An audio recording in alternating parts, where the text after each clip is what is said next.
The hotel manager thought she had just thrown a nobody into the rain, but 3 minutes later, the owner's convoy pulled up outside, and the entire lobby realized they had humiliated the wrong woman. Rainwater shimmered beneath the golden lights of the Grand Celestia Hotel as Claire Bennett stood quietly near the marble entrance, her small suitcase resting beside her. The revolving glass doors slowly turned behind her, sealing the warmth of the luxurious lobby away from the cold Chicago evening. At 36, Claire carried herself with a calm elegance that expensive jewelry could never imitate. Her cream-colored sweater was simple, slightly damp from the rain, and her brown hair rested loosely over her shoulders. To anyone passing by, she looked like an ordinary woman who had wandered into a place meant for richer people. And that was exactly what Vanessa Cole believed. Inside the lobby, soft piano music floated beneath the crystal chandeliers while wealthy guests sipped cocktails near the fireplace lounge. The scent of polished cedar and fresh lilies filled the air. Every inch of the Grand Celestia screamed exclusivity.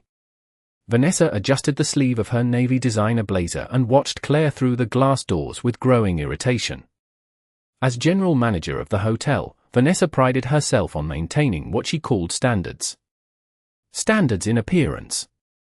Standards in class. Standards in who belonged inside her hotel and who did not. 10 minutes earlier, Claire had walked through those doors carrying a reservation confirmation for the presidential penthouse suite. Vanessa had almost laughed when she first saw her. There must be some mistake, she had said, forcing a tight smile while glancing at Claire's modest clothes. The penthouse floor is reserved for elite guests. Claire had remained polite. I understand, she replied softly. But the reservation should be under Bennett. The moment Vanessa saw the last name on the reservation screen, her expression shifted. Bennett. One of the hotel's ownership names. One of the wealthiest families in the country. But instead of reconsidering, Vanessa's suspicion deepened.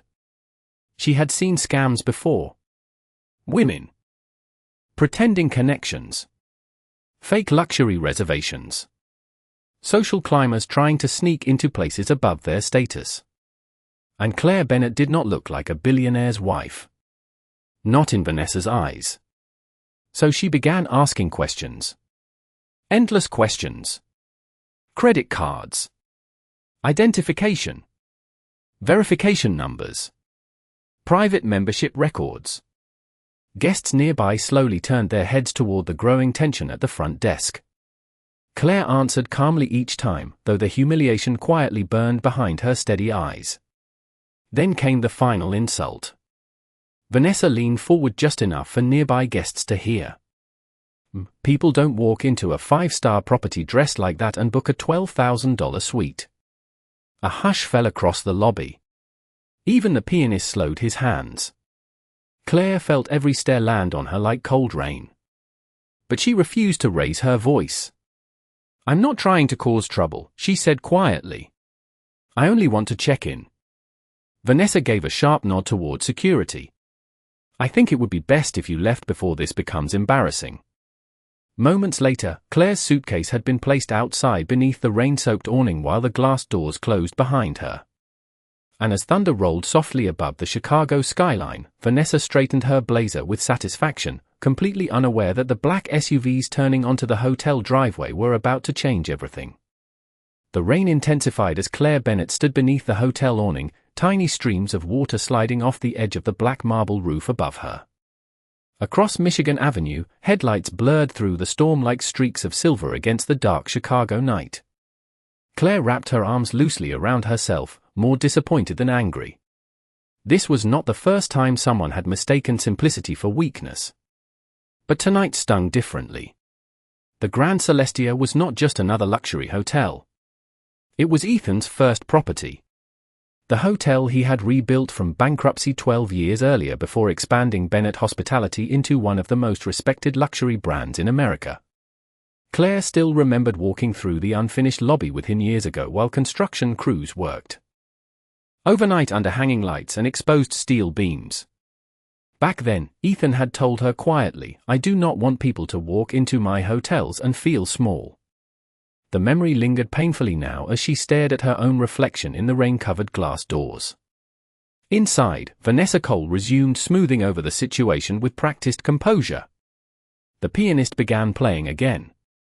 Guests slowly returned to their conversations, though occasional glances still drifted toward Claire outside. A few employees exchanged uneasy looks.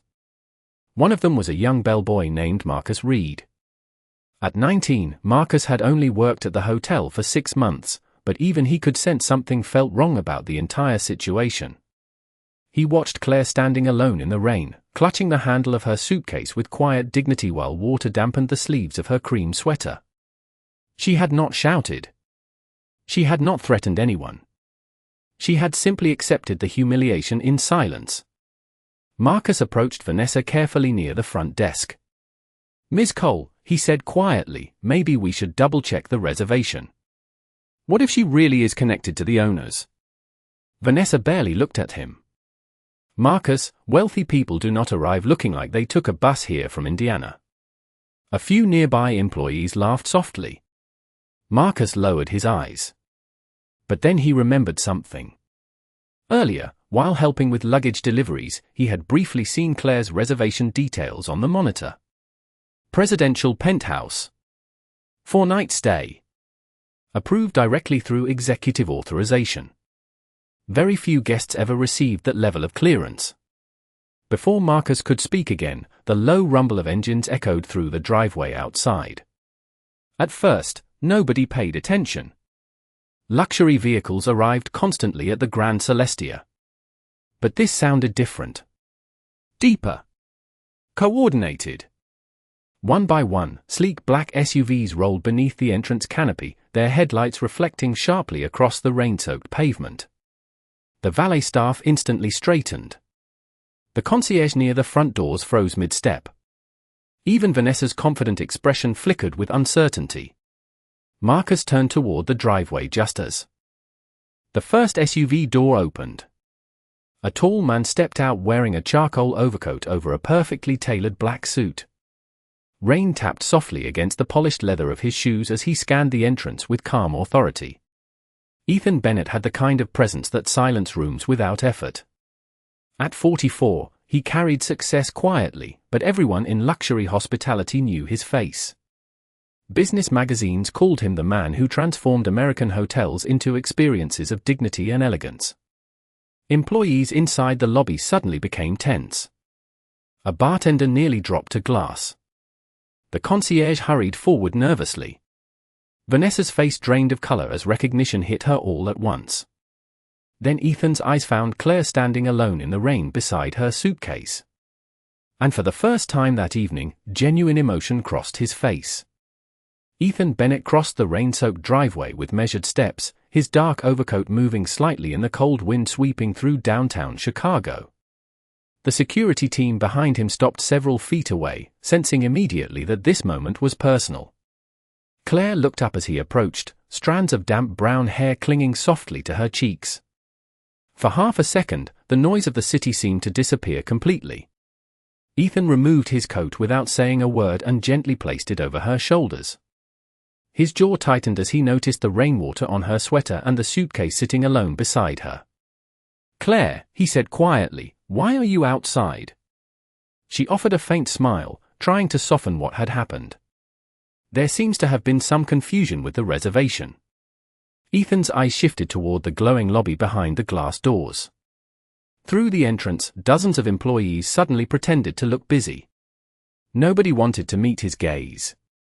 The Grand Celestia had hosted presidents, celebrities, and billionaires from around the world, but at that moment the atmosphere inside felt heavier than any boardroom Ethan had ever entered. Vanessa Cole forced herself forward with an anxious smile already forming on her face. "Mr. Bennett," she began quickly, "I did not realize this woman was your wife."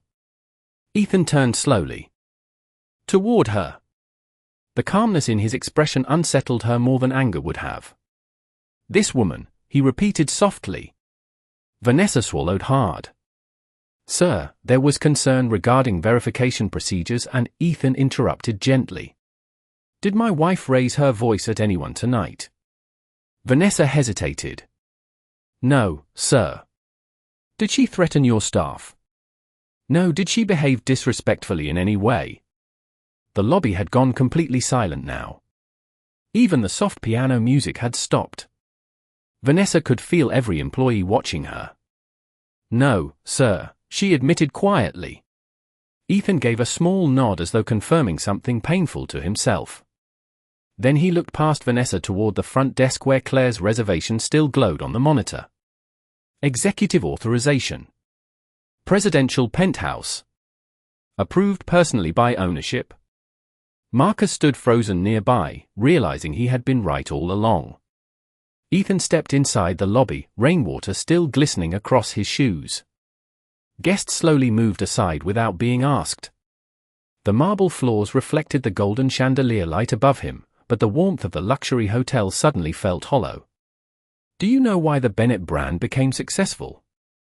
Ethan asked calmly, his voice carrying across the silent room. Nobody answered. Vanessa's hands trembled slightly at her sides. Ethan continued, "Because every guest who walks through those doors is supposed to feel respected before they feel impressed." Claire quietly remained near the entrance, watching him carefully. She knew this tone. Ethan was disappointed, and disappointment from him carried more weight than rage. He turned toward Vanessa again. "You saw my wife's clothes and decided she did not belong here." Vanessa opened her mouth to explain herself, but no words came out. Ethan glanced toward the concierge desk where several employees avoided eye contact entirely. "Luxury is not marble floors," he said quietly. "It is how you treat people when they have nothing to prove to you." A hush settled over the entire lobby.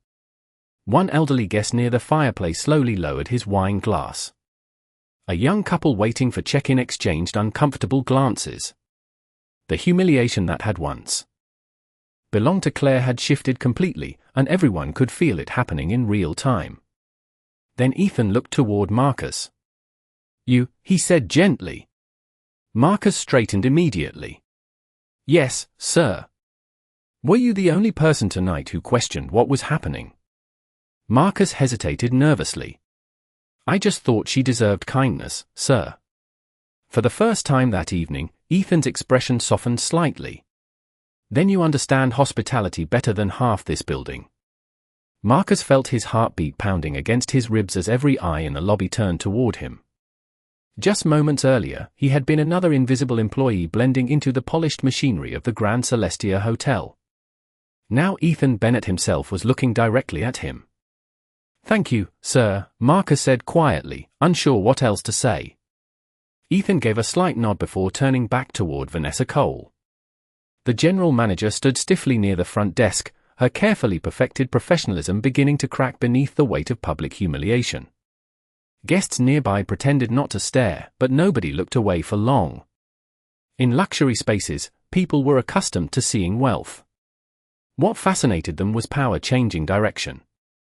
Ethan walked slowly across the marble floor toward the reception counter where Claire's reservation remained displayed on the computer monitor. Presidential penthouse suite. For nights. Executive dining access. Private terrace service. Personalized welcome arrangement. Everything had already been prepared for her arrival hours earlier. Ethan glanced briefly at the untouched reservation before speaking again. "Who authorized the cancellation?" Vanessa swallowed hard. "I did, sir.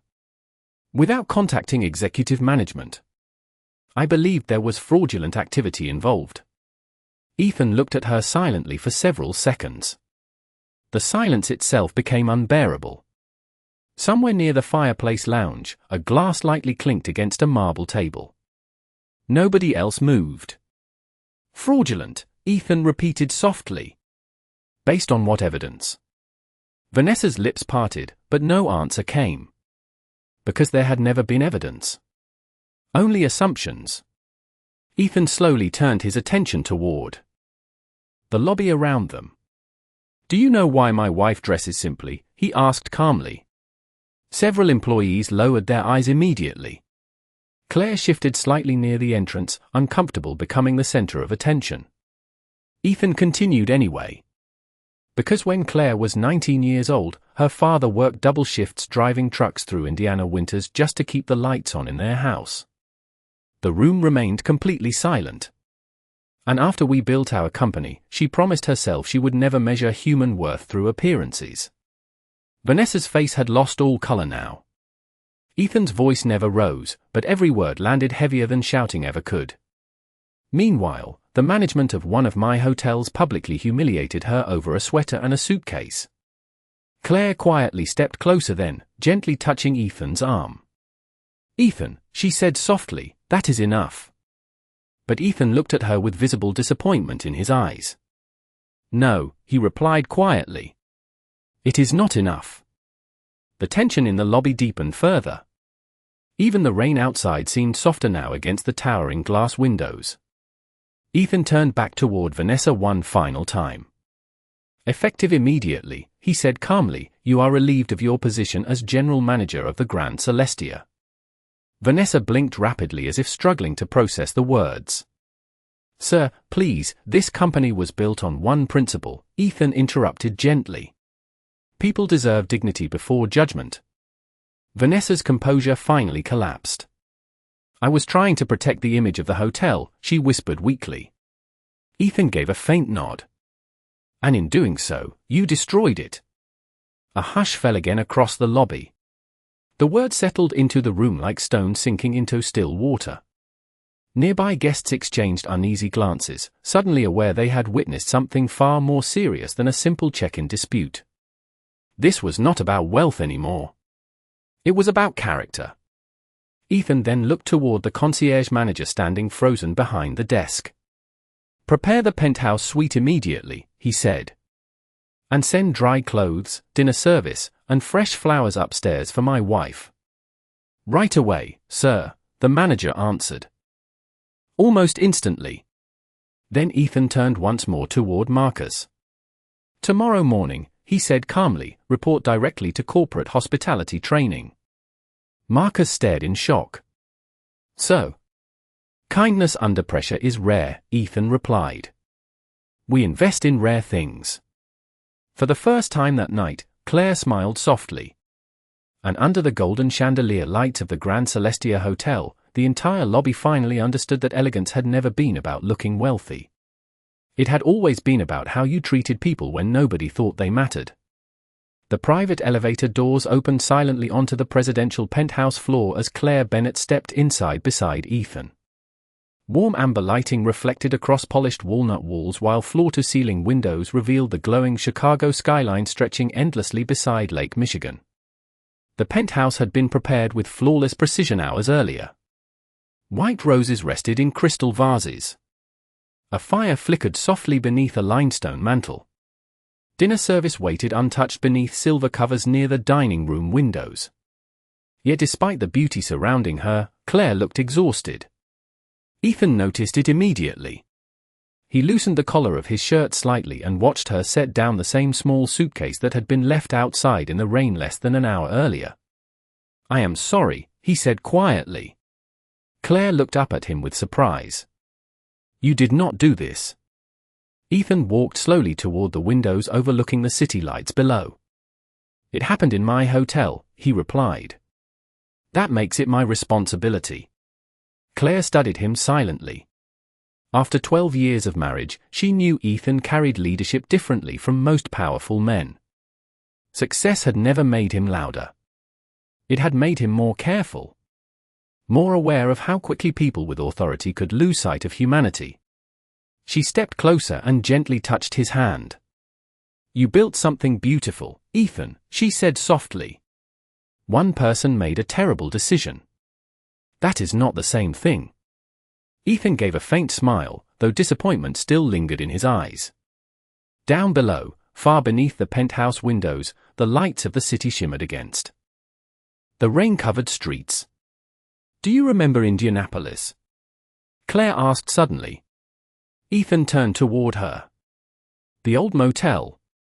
She nodded lightly. "Room 214. Ethan laughed softly for the first time that evening. The heater barely worked. And the vending machine only sold peanut butter crackers. "We thought it was luxury because the towels matched." Claire smiled at the memory. Years earlier, before the private jets and business magazines, before billion-dollar acquisitions and luxury properties, they had been two exhausted young people sharing cheap motel rooms while Ethan drove across the Midwest trying to save struggling hotel properties no major investors wanted.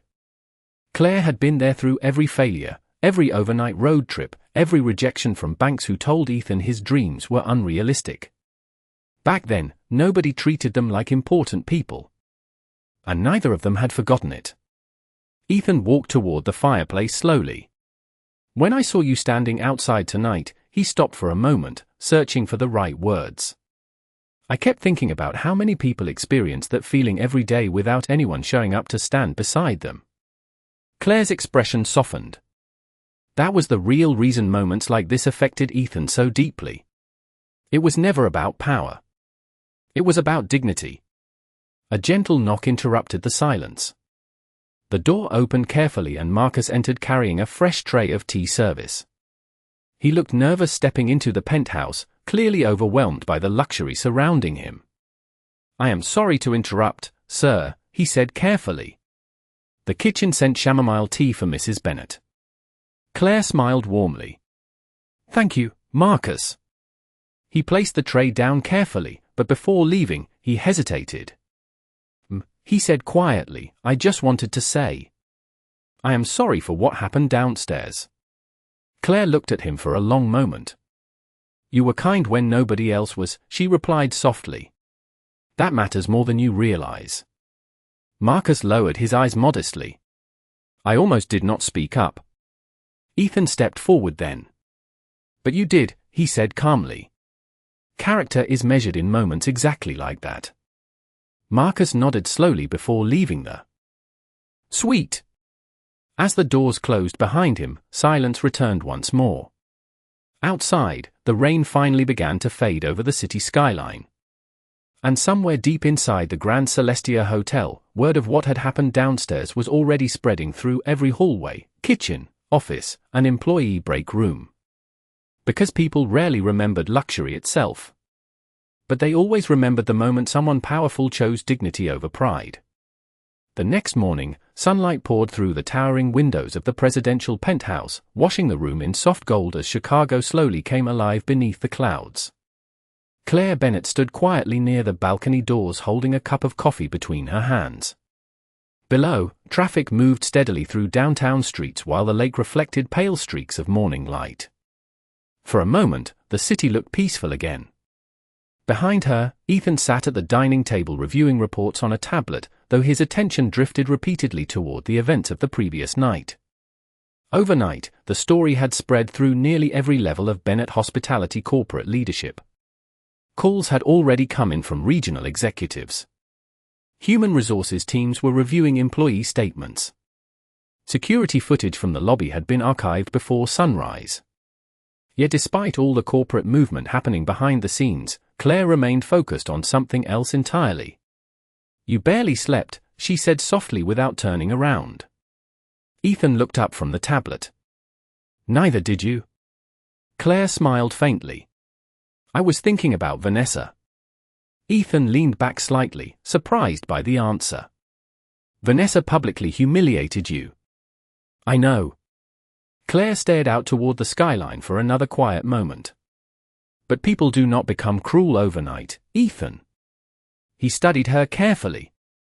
That was one of the things he admired most about Claire.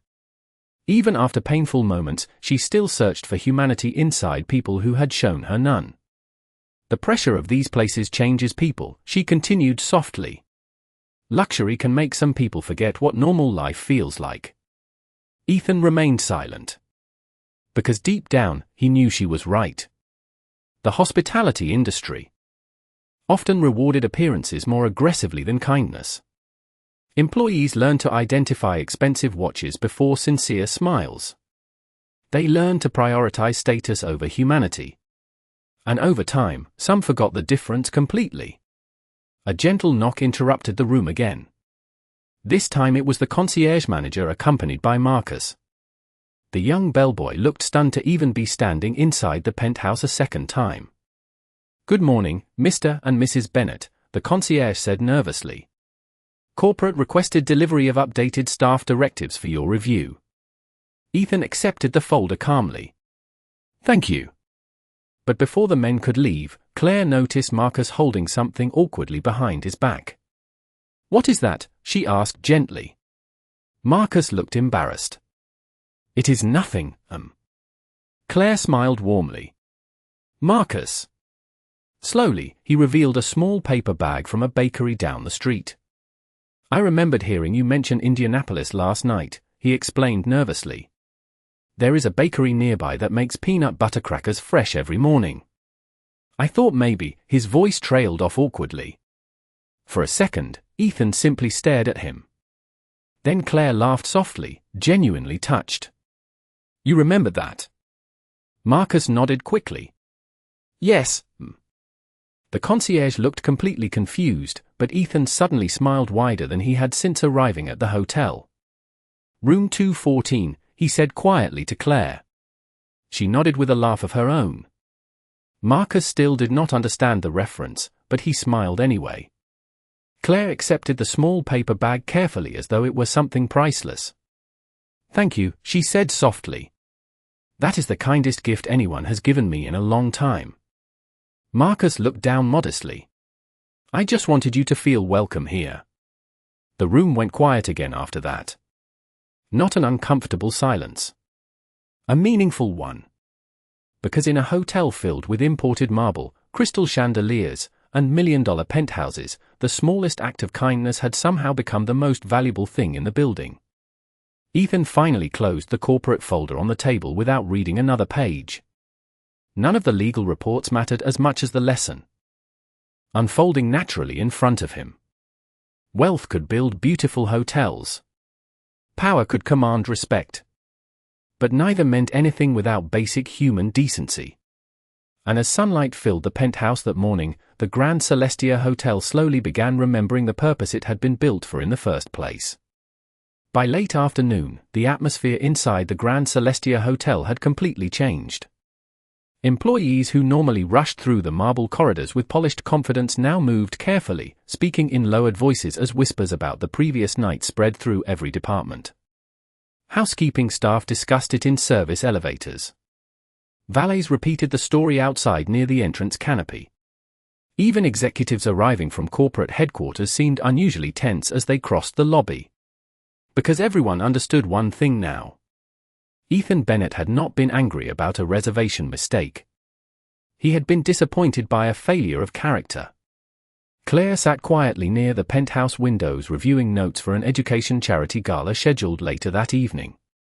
The event had been planned for months and would host donors, non-profit leaders, and business executives from across Illinois.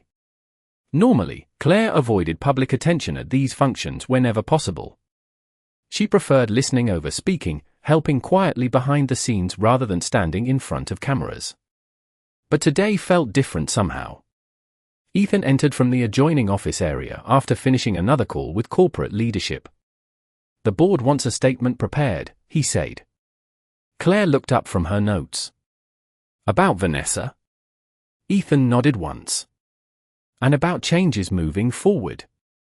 Claire closed the folder in her lap slowly. "You are going to turn this into training reforms, are you not?" Ethan gave a faint smile. "You already know the answer." She smiled softly in return because she did know. Ethan never believed mistakes should end with punishment alone. To him, leadership meant rebuilding what failed. What happened downstairs last night was not only Vanessa, he admitted quietly. Too many people watched it happen and stayed silent. Claire looked toward the city skyline for a moment. Silence becomes dangerous when people are afraid to challenge arrogance. Ethan nodded thoughtfully. "Exactly." Another knock came at the penthouse door. This time, the hotel's senior events director entered nervously carrying garment bags and schedules for the charity gala. "Good afternoon, Mr. and Mrs. Bennett," she said carefully. "Everything is prepared for tonight." Claire stood and thanked her warmly while reviewing the evening itinerary. The gala would begin at 7 o'clock in the Grand Celestia ballroom downstairs. Nearly 400 guests were expected. Major media outlets would attend. So would several city officials and prominent donors. Normally, events like this celebrated wealth and influence. But after last night, the building carried an entirely different emotional weight. As the events director prepared to leave, she hesitated awkwardly near the doorway. "Mrs. Bennet." Claire looked at her kindly. "Yes?" The woman swallowed nervously. "I just wanted to apologize for what happened to you." Claire's expression softened. "Thank you." The woman lowered her eyes briefly. "A lot of us saw what was happening downstairs. We should have spoken up sooner." The room grew quiet again. Claire stepped closer gently. "Then remember this feeling," she said softly. "And next time, protect someone before they are humiliated, not after." The events director nodded emotionally before leaving the suite. Ethan watched Claire carefully after the door closed. "You always make people feel seen," he said quietly. Claire smiled faintly. "Because I know what it feels like to be invisible." Evening slowly settled over Chicago as golden sunset light reflected across the skyscrapers outside. Downstairs, the Grand Celestia ballroom transformed into a masterpiece of elegance. Crystal centerpieces sparkled beneath towering chandeliers. Servers arranged polished silverware with perfect precision. Musicians tuned instruments near the stage. Yet beneath all the luxury, employees carried themselves differently now. More attentive. More aware. Because somewhere between the rain outside the lobby doors and the silence that followed Ethan Bennett's arrival, the hotel had been reminded of something many luxury places forget. The true measure of class is not how people treat the powerful. It is how they treat the person standing quietly in a simple sweater with nobody watching. By 7 o'clock that evening, the Grand Celestia ballroom glowed like a scene from another world. Massive crystal chandeliers cast warm golden light across polished marble floors while a live string quartet played softly near the stage. Chicago's most influential guests moved through the room in tailored tuxedos and elegant gowns, glasses of champagne reflecting beneath the lights like liquid gold. Yet despite the luxury surrounding them, an unusual tension lingered quietly beneath the surface. Employees stood straighter. Conversation softened whenever Ethan Bennett entered the room. And every staff member seemed suddenly aware that kindness mattered just as much as presentation. Claire Bennett stepped into the ballroom wearing a simple midnight blue gown with minimal jewelry, her elegance effortless in a way no designer label could manufacture. Ethan walked beside her in a black tuxedo, though even surrounded by powerful investors and city officials, his attention remained fixed on Claire. As guests noticed them entering together, subtle waves of recognition moved through the ballroom. Some had already heard rumors about the previous night. Others only sensed that something significant had happened behind the polished image of the hotel. But when Claire smiled warmly at servers, thanked staff members by name, and paused to speak kindly with nervous volunteers near the charity auction tables, the atmosphere slowly softened around her. People who expected cold billionaire glamour instead found quiet dignity. Near the back of the ballroom, Marcus stood nervously beside the service station adjusting silver trays with trembling hands. He still could not believe he had been invited to assist with the gala personally. Earlier that afternoon, corporate leadership had informed him he would begin hospitality management training under a full scholarship funded directly by Bennett Hospitality. One simple act of kindness had changed the direction of his entire future. Across the ballroom, Ethan stepped onto the stage as the evening presentation began. The room gradually quieted beneath the chandeliers. Hundreds of eyes turned toward him. Ethan normally disliked speeches, but tonight carried unusual importance. "Good evening," he began calmly. "Tonight is about education, opportunity, and human dignity." The ballroom fell completely silent. Claire watched him carefully from the front table. Ethan's voice remained steady, but there was something more personal beneath it tonight.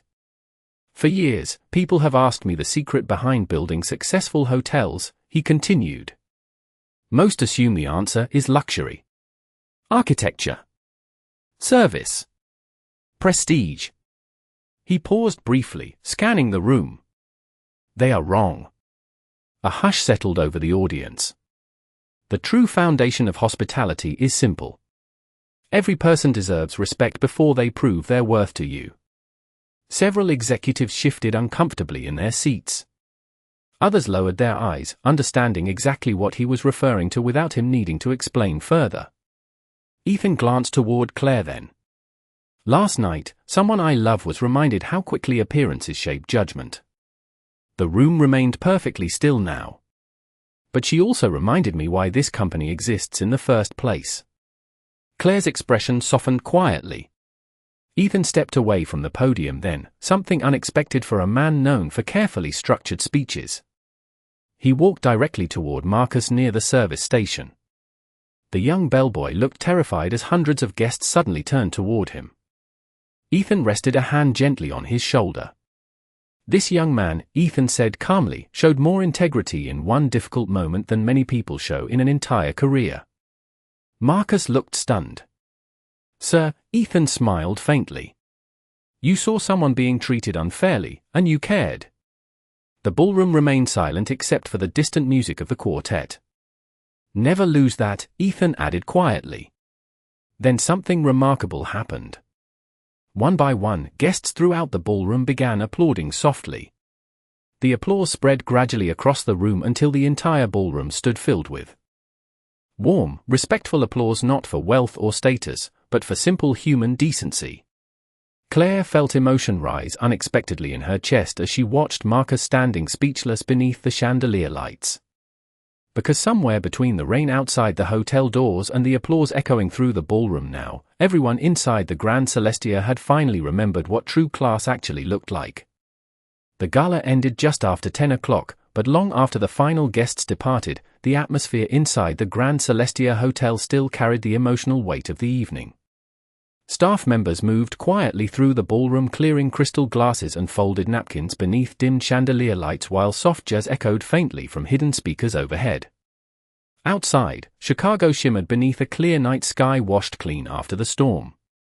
Claire Bennett stood alone near the ballroom windows for a moment, watching reflections of city lights dance across the glass. Behind her, employees who had once barely noticed her now greeted her with warmth and genuine respect as they passed. Yet Claire did not seem changed by any of it. She smiled at the servers, thanked the musicians, helped a young volunteer gather scattered auction papers from a table near the stage. The same quiet woman in the cream sweater from the night before still existed beneath the elegance of the midnight blue gown. And somehow, that was what people remembered most. Ethan approached slowly beside her, loosening his tuxedo jacket after a long evening of conversations and meetings. You disappeared, he said softly. Claire smiled faintly. I needed one quiet minute. He looked around the nearly empty ballroom. Funny, he said, this room feels different now. Claire nodded gently. Because people inside it changed. Ethan followed her gaze toward the hotel staff working quietly across the ballroom floor. Marcus laughed nervously with another employee while carrying trays toward the kitchen entrance, still overwhelmed by everything that had happened. Nearby managers spoke more respectfully to junior staff than they had 24 hours earlier. Tiny changes. But real ones. Corporate. Approved the new hospitality initiative, Ethan said quietly. Claire turned toward him. Already? He nodded once. Mandatory dignity training across every Bennett property in the country. Claire's eyes softened. That fast? Ethan smiled faintly. Sometimes companies spend millions trying to improve customer experience. He glanced around the ballroom. Turns out the answer was basic humanity the entire time. A comfortable silence settled between them. Then Claire noticed movement near the ballroom entrance. Vanessa Cole stood there quietly in a plain grey coat, no longer carrying the polished authority she once wore like armor. Without the designer blazer and commanding posture, she suddenly looked smaller somehow. Human. Claire studied her for a moment before walking slowly toward her. Vanessa lowered her eyes immediately. Mrs. Bennett, she said softly. I know I probably do not deserve this chance, but I wanted to apologize to you personally before I leave. The ballroom remained quiet around them. Vanessa's voice trembled slightly. What I did was cruel. And the worst part is, I convinced myself it was professionalism. Claire listened without interrupting. I spent so many years trying to belong in places like this, Vanessa admitted quietly. Eventually I started believing appearances mattered more than people. Claire looked at her gently for several seconds before answering. Then maybe this moment can change you too. Vanessa looked up slowly, surprised by the absence of bitterness in Claire's voice. You are not angry. Claire gave a faint smile. Anger teaches very little. Reflection teaches more. Vanessa's eyes filled with emotion as she nodded silently. Then she turned and walked away through the empty ballroom beneath the fading chandelier lights. Ethan watched the exchange from across the room, admiration quietly written across his face. Because once again, Claire had chosen dignity instead of revenge. Later that night, as the final ballroom lights dimmed and the hotel settled into silence, Marcus paused briefly near the front lobby before ending his shift. He glanced toward the marble entrance where Claire had once stood alone in the rain, with her suitcase. But the space felt different now. Warmer somehow. As though the building itself remembered what had happened there. And under the soft golden glow of the Grand Celestia chandeliers, everyone who witnessed that night carried away the same lesson. True class is never revealed by wealth, status, or appearance. It is revealed in the quiet moments when someone has every reason to look down on another person and chooses kindness instead.